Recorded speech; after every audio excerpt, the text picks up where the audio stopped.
नमस्कार दोस्तों, स्वागत है आप सभी का exam Guru tips and tricks में। अच्छा, ये जो वीडियो है ये है वीडियो नंबर 1। अब मैं बताता हूँ मैं करने क्या वाला हूँ वीडियो नंबर 1 में। ये जो मैंने सीरीज चालू किया है ये है जो पिछले साल, मतलब पिछले साल बोले तो क्या, पिछले साल बोले तो पिछली बार जब एग्ज़ाम हुए थे, पिछले जितने भी एग्ज़ाम हुए थे उनका गणित में जो पूछे हुए क्वेश्चन है वो मैं आपके लिए लाया हुआ हूँ। अब देखना, यहाँ पे एक लिखा हुआ है शिफ्ट वाइज प्रश्न। शिफ्ट वाइज प्रश्न, एग्जैक्ट शिफ्ट जो रहेगा उसके क्वेश्चंस ला रहा हूँ। ठीक है, कमेंट सेक्शन में एक कमेंट्स आ रहे थे मुझे कुछ दिनों से कि सर शिफ्ट वाइज कराइए, शिफ्ट वाइज कराइए, प्रीवियस ईयर कराइए। तो इस बार जो ये सीरीज है मैं पूरा का पूरा प्रीवियस ईयर डेट के साथ, शिफ्ट के साथ, सब कुछ के साथ एग्जैक्ट क्वेश्चंस दिखा रहा हूँ आपको। ठीक है, और जो मतलब एक दिन में एक शिफ्ट में पेपर के कितने क्वेश्चंस बताए थे मैंने, 30 क्वेश्चंस बताए थे। तो हम ये जो 30 क्वेश्चन है एक वीडियो में तो करना थोड़ा सा एक हैंडी काम हो जाता है, थोड़ा वीडियो लेंदी हो जाता है। इस कारण मैंने क्या किया है, इसको मैं डिविजन्स में कराऊंगा, है ना, 2 भाग में या 3 भाग में। ठीक है, अब देखिए, इस प्रैक्टिस सेट को करिए, इस प्रैक्टिस सेट को करिए। ठीक है, जिससे आपका जो है ना रिवीजन बहुत उम्दा हो जाएगा। अब बात आती है कुछ इंपॉर्टेंट बातों की। पहली बात, लोग पूछ रहे हैं सर ये बताइए कि एग्जाम डेट कब है। अब आप मुझे एक बात बताइए, कोई भी except chairman of railway board, ठीक है, और मिनिस्टर, कौन, रेलवे मिनिस्टर, इन दोनों को छोड़ के क्या किसी को पता है एग्जैक्टली कब होने वाला है? अगर कोई भी बोलेगा कि हाँ, बहुत सुनने में आ रहा है कि बोल रहे हैं कि दिसंबर से चालू हो जाएगा, कोई बोल रहे हैं कि 2-3 महीने के अंदर चालू हो जाएगा, कोई बोल रहे हैं अब तो नेक्स्ट ईयर ही होगा। किस बेसिस पे बोल रहे हैं वो लोग, आप मुझे ये बताइए, किस बेसिस पे बोल रहे हैं वो लोग? कोई बेसिस है? कोई भी बेसिस नहीं है। देखिए, एक बिल्कुल प्रैक्टिकल बात बता दूं, आपका काम क्या है? आपका काम सिर्फ एक ही है, वो है सिर्फ पढ़ना, सिर्फ स्टडी करना। ठीक है, अगर आप सिर्फ और सिर्फ स्टडी करेंगे, देखिए आपके हाथ में सिर्फ एक ही चीज़ है, स्टडी करना। अगर आप इसको नहीं करेंगे तो मुझे एक बात बताइए, जब एग्जाम्स आएंगे तो क्या आप इतने सक्षम हैं कि आप 1 से 2 महीने के अंदर पूरा पढ़ के तैयार करके आप एग्जाम दे देंगे? दोस्तों ऐसा नहीं होता है। ठीक है, ऐसा नहीं होता है। अगर आप स्टडी को बीच से ब्रेक कर देंगे, रोक देंगे, स्टडी में प्रॉब्लम आ जाएगी। ठीक है, इस बात को गौर करिएगा। तो काम क्या है? क्वेश्चन है सर करूं तो करूं क्या? करूं तो करूं क्या मतलब सिर्फ आप एक ही काम कर सकते हैं, वो है डेली मैथ्स करिए, डेली रीजनिंग करिए, डेली ये 2 चीज तो मैं कराता हूं। सुधीर सर क्या कराते हैं? साइंस कराते हैं, उनका साइंस देखिए। ठीक है, उनका जो साइंस है वो देखिए। इसके साथ साथ डेली एक टेस्ट सीरीज लगाइए। अब आपको बात बताता हूं, सपोज, ध्यान से सुनिएगा, सपोज एक ले लेता हूं, सपोज सीट है मेरे पास 100 सीट है। ठीक है, 100 सीट है। अब इस 100 सीट में पता है जो बच्चे सिलेक्ट होंगे 100 बच्चे सिलेक्ट होंगे, 100 सीट है। लेकिन इसके एलिजिबल कितने बच्चे होते हैं पता है आपको? इसके एलिजिबल होते हैं 1000। ठीक है, 1000 बच्चे एलिजिबल होते हैं। अब देखिए ये मिलता क्यों नहीं है? ये 1000 में से 100 कैसे छन के आते हैं? सबसे पहले छन के आते हैं जिसके पास स्पीड है। क्या है? जिसके पास स्पीड है। दूसरा, जिसके पास कॉमन सेंस है। क्या है? कॉमन सेंस है।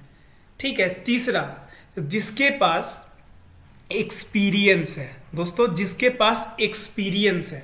ठीक है, ये जो 3 चीज है ना, ये तीनों चीज आपकी कब आएगी पता है? कब जनरेट होगी? जब आप टेस्ट सीरीज लगाएंगे।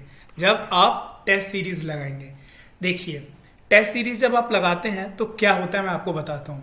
आपने पूरा सब कुछ पढ़ के रखा हुआ है। ठीक है, अब जब आप टेस्ट सीरीज लगाएंगे तब क्या होगा, जो क्वेश्चंस आएगा आपको नहीं पता होगा कि वो मैथ्स का क्वेश्चन आने वाला है कि रीजनिंग का क्वेश्चन आने वाला है, कि जीके का क्वेश्चन आने वाला है, कि साइंस का क्वेश्चन आने वाला है, आपको कुछ भी नहीं पता होगा। आपके दिमाग में जैसे ही क्वेश्चन आएगा, जैसे ही आपके आंखों के सामने क्वेश्चन आएगा, आपके दिमाग में एक जोर पड़ेगा टन करके, ठीक है। वही जो जोर है, वही जोर से आपका दिमाग खुलेगा, और वही जो चीज़ है वो क्या लाएगा, एक्सपीरियंस लाएगा। आपने देखा होगा घबरा जाते हैं बहुत सारे लोग एग्जाम में, ये कब होता है, जब एक्सपीरियंस की कमी होती है, ठीक है। तो हमको क्या करना है, ये जो मैं टेस्ट सीरीज ला रहा हूँ, प्रैक्टिस सेट ला रहा हूँ, इस प्रैक्टिस सेट को डेली करना है, ठीक है। और हाँ, ईमानदारी से करना है, ठीक है। कैसे, ईमानदारी से, ये बिल्कुल ध्यान रखिएगा, ठीक है। इसको डेली करना है, और एक कहीं से भी फुल लेंथ टेस्ट लगाना है। बहुत सारी ऑनलाइन वेबसाइट है, मैं किसी भी वेबसाइट का नाम नहीं लेना चाहूँगा, बहुत सारी ऑनलाइन वेबसाइट है, आप होशियार हैं, आप एक डेली फुल लेंथ टेस्ट लगाइए। उसके साथ साथ मैं ये प्रीवियस ईयर का दे रहा हूँ शिफ्ट वाइज, ये देखिए। और हाँ, मेहनत करिए, इज्जत से करिए। कारण है, इस बार का अगर नौकरी गया तो गया। कारण बता दे रहा हूँ, 2015 में एनटीपीसी का हुआ था, 2016 तक हुआ एग्ज़ाम, उसके बाद ज्वाइनिंग करते करते 2017, ठीक है। कितने साल लग गए, 2 साल।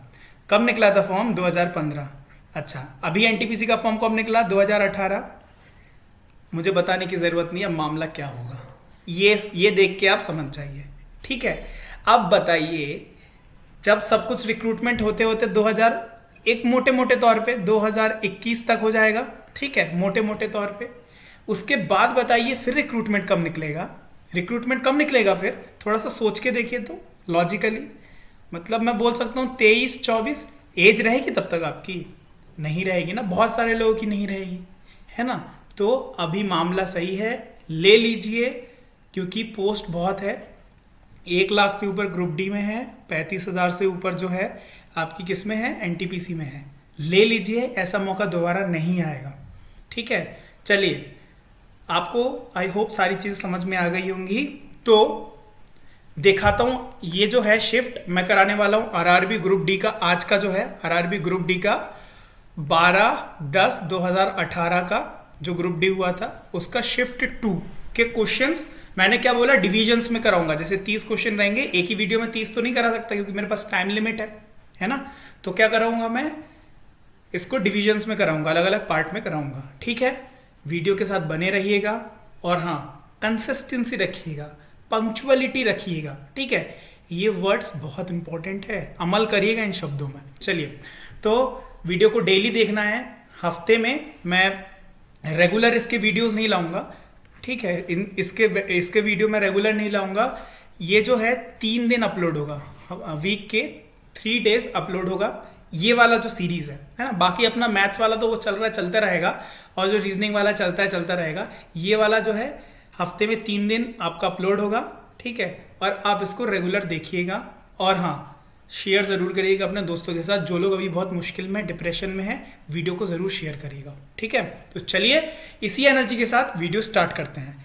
तो किसका है, ग्रुप डी का है, 12/10/2018 का शिफ्ट 2। विश्वास नहीं हो तो शिफ्ट 2 का पेपर खोल के आप देख लेना, ठीक है। चलिए वीडियो स्टार्ट करते हैं। आज का पहला क्वेश्चन बोल रहा है, मार्क को 4.5 घंटे में 220 किलोमीटर की यात्रा करनी थी। ध्यान दीजिएगा, एक एक शब्द पढ़िएगा, ये रियल क्वेश्चन है, बताने की जरूरत नहीं है। उसने 60 किलोमीटर प्रति घंटे की गति से चलने वाली ट्रेन से, या 40 किलोमीटर पर आवर की गति से चलने वाली बस से, या फिर इन दोनों की संयोजन से यात्रा पूरी करी। ठीक है, समझ में आ गया। उसने बस द्वारा कितने समय में यात्रा की। अब देखिए, ध्यान दीजिएगा, सपोज उसने बस से 1 घंटा ट्रेवल किया। कितने घंटा, 1 घंटा। अब मुझे ये बताइए, अगर उसने 1 घंटा बस से किया होगा और उसको 4.5 घंटे टोटल लगे, इसका मतलब ट्रेन से कितना किया होगा, बताइए। 4.5 - 6। कोई दिक्कत नहीं होनी चाहिए, ठीक है। इतने घंटे से उसने क्या किया होगा, ट्रेवल किया होगा। अंडरस्टूड। चलिए, अब आप मुझे ये बताइए, कितने किलोमीटर टोटल डिस्टेंस वो ट्रेवल किया, 220। इसका मतलब क्या पता है, डिस्टेंस इज इक्वल टू क्या होता है, स्पीड इनटू टाइम। इसका मतलब स्पीड इसमें 2 चीज का है, एक बस का है, एक ट्रेन का है। टाइम इसमें दो का है, एक बस का है एक ट्रेन का है। अगर मैं दोनों को जोड़ूंगा तो निकल के आ जाएगा मेरा 220 किलोमीटर। चलिए इक्वेशन सॉल्व करते हैं। तो बस का क्या था, 40 घंटे की स्पीड से चल रहा है ना, 40 घंटे पर किलोमीटर आवर। और ये कितने घंटे की स्पीड से चल रहा है ट्रेन, 60 किलोमीटर पर आवर। ठीक है, चलिए इक्वेशन बनाते हैं। तो लिख दूं मैं 40 into x plus 60 into 4.5 minus x is equal to कितना, 220 किलोमीटर। कोई दिक्कत नहीं होनी चाहिए। चलिए सॉल्व करते हैं। 40x प्लस 60 इंटू ये तो 24 और 30 तो 270 है ना, 270 माइनस ये कितना हो गया 60x इज इक्वल टू कितना हो गया 220। कोई इशू नहीं होगा। चलिए तो x की वैल्यू जैसे निकालूंगा तो आ जाएगा 50/20। इसका मतलब कितना हो गया, ये x की वैल्यू आ गई 5/2। बस की पूछी थी ना, बस x है ना, ठीक है। 5/2 कितना, घंटा। 5/2 घंटा मतलब क्या होता है, 2.5 घंटे होता है ना, मतलब 2 घंटे 30 मिनट। समझ में आ गया, ऑप्शन नंबर सी। कोई दिक्कत नहीं होनी चाहिए। चलिए नेक्स्ट क्वेश्चन की तरफ बढ़ते हैं। नेक्स्ट क्वेश्चन देखिए, सारथी ने एक बैंक में 3125 जमा किए, जिस पर बैंक द्वारा 8% साधारण ब्याज वार्षिक देय था। यदि सारथी ने धन 5 वर्ष के लिए जो है बैंक में रखा तो वह कितना ब्याज अर्जित करता है। कितने साल के लिए, 5 साल के लिए। कितना परसेंट, 8%। कौन सा ब्याज है, साधारण ब्याज है। तो साधारण ब्याज में क्या होता है, टाइम मतलब ईयर इंटू रेट, यही होता है, R इंटू टी। तो क्या होगा 5 इंटू 8% मतलब 40% उसको जो है इंटरेस्ट मिलेगा।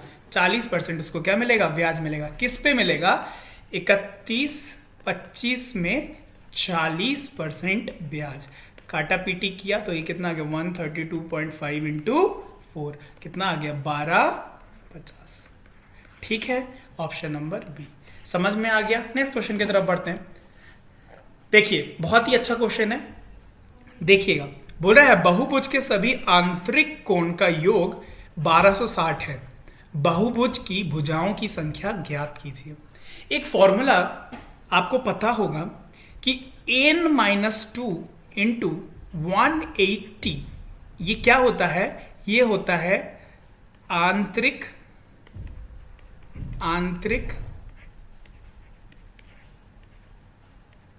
कोणों का योग। ठीक है, ये होता है। अच्छा इसमें n क्या है, ये साइड के नंबर्स मतलब कितने साइड्स हैं। ठीक है, अब मुझे ये बताइए इस फॉर्मूले की जो वैल्यू है यही तो दिया हुआ है 1260। ठीक है, तो क्या हो जाएगा n-2 0 से 0 गया, ये कितनी बार गया, ये आपका गया 7 बार। तो n-2 इज इक्वल टू 7, तो n की वैल्यू 9। तो वो कितने कौन सा बहुभुज है, 9 भुजाओं वाला, option number B. Next question की तरफ बढ़ते हैं। समझ में आ रहा है ना। चलिए ये बहुत ही अच्छा क्वेश्चन है, थोड़ा कॉन्सेप्चुअल क्वेश्चन है, सोचिएगा। एक प्राकृत संख्या नेचुरल नंबर 1 को छोड़ के का वर्ग या तो 3 का एक गुणक है या 3 के गुणक से डैश अधिक है।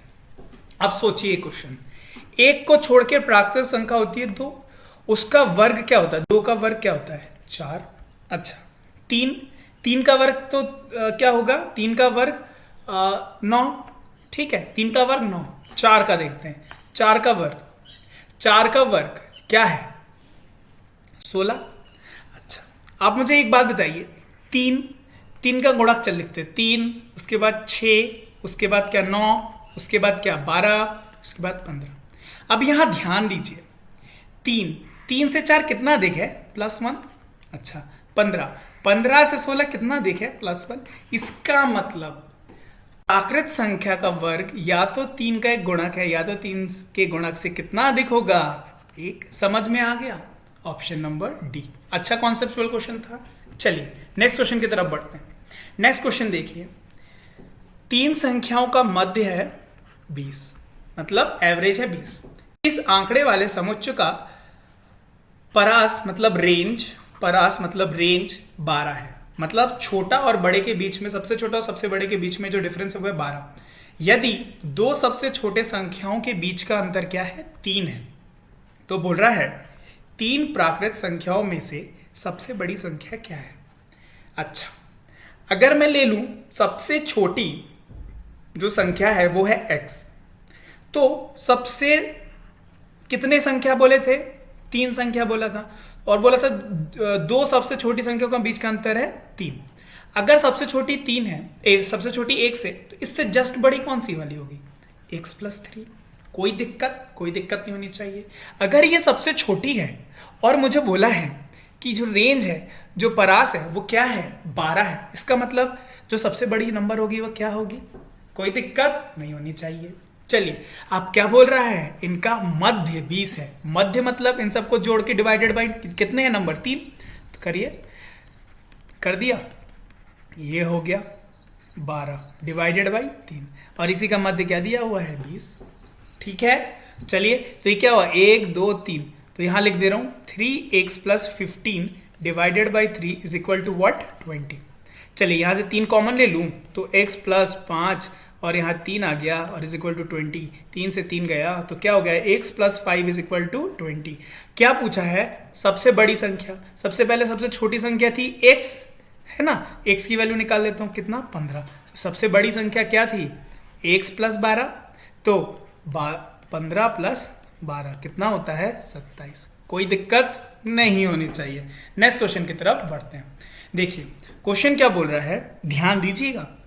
एक जूट बैग को 45 रुपए में खरीदने पर अमीषा को 20% का लाभ अर्जित करने के लिए जूट बैग का विक्रय मूल्य क्या होना चाहिए। देखिए, ये जो इंसान है इसने 45 रुपए में एक बैग को खरीद लिया, ठीक है। अब वो बोल रहे 20% का लाभ अर्जित करना है। ध्यान दीजिएगा, 20% का मतलब क्या होता है, अर्जित 20% प्लस का मतलब क्या होता है, 100 से कितना हो जाना, 120 हो जाना, काटा पीटी करूं तो मतलब 5 से 6 हो जाना, ठीक है। तो वही लिख देता हूं, 5 से 6 हो गया। अब ये क्या है, ये कॉस्ट प्राइस है और ये सेलिंग प्राइस है, मतलब ये खरीदी मूल्य है, बिक्री मूल्य है।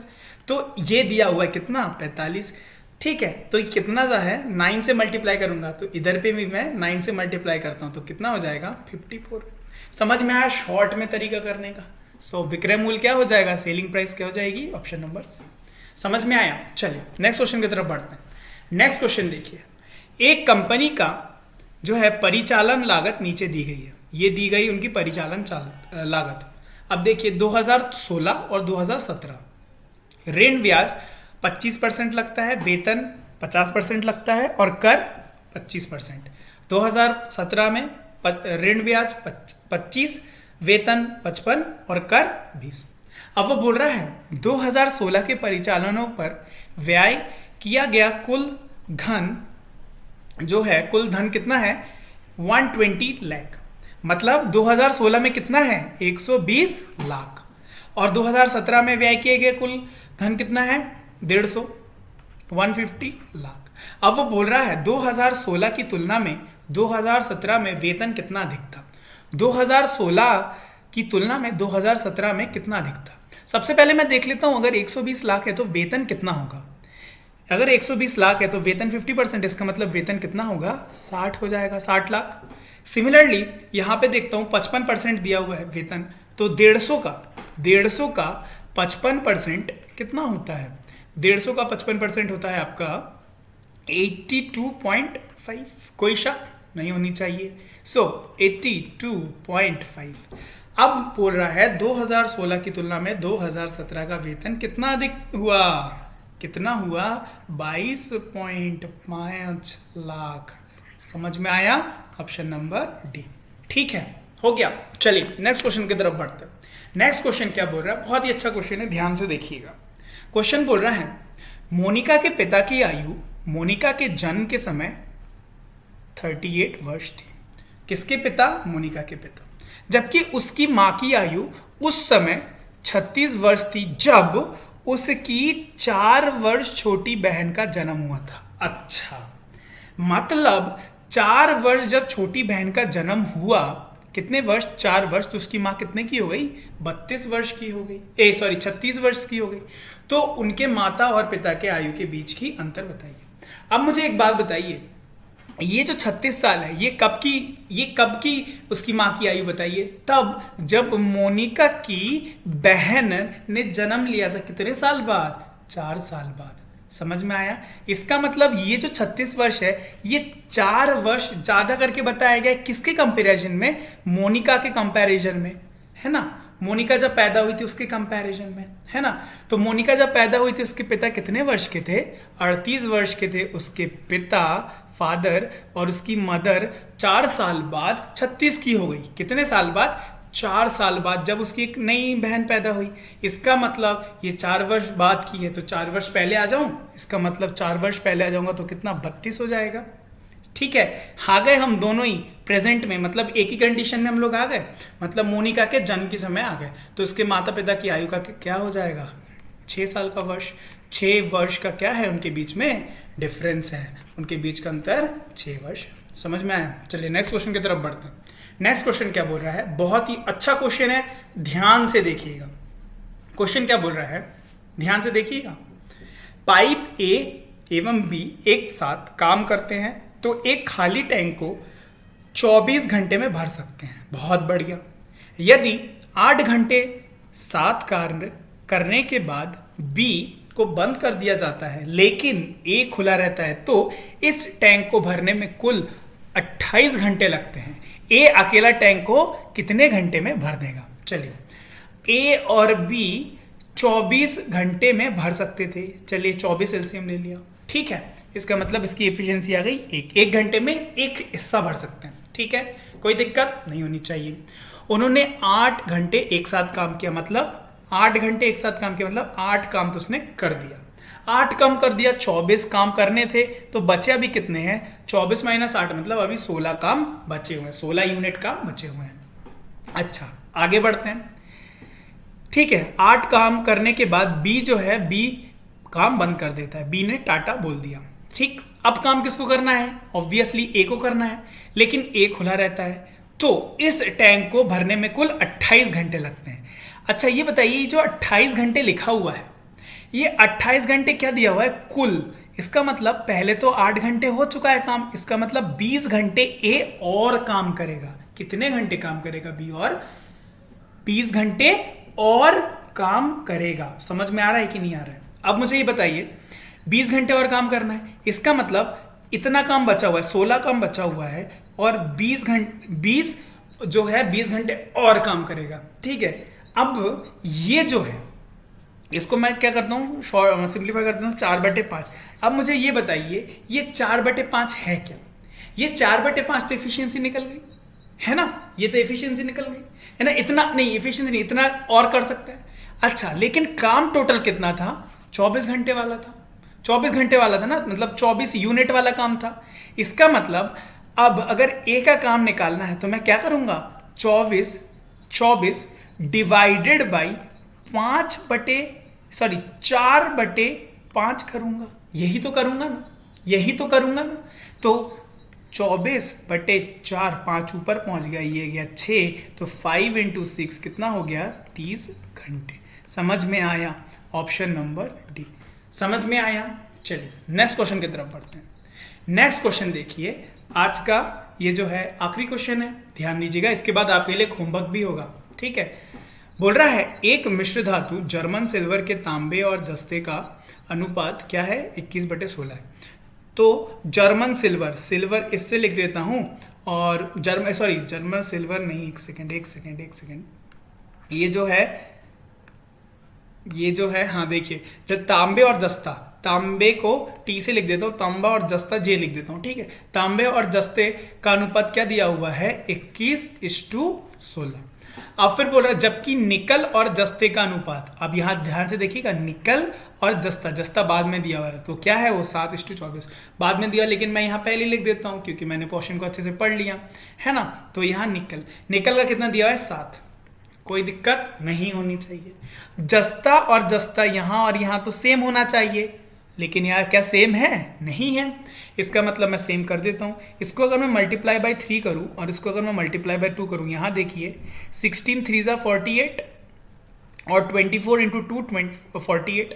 इसका मतलब 48 बन गया। इसका मतलब देखते हैं क्या होता है।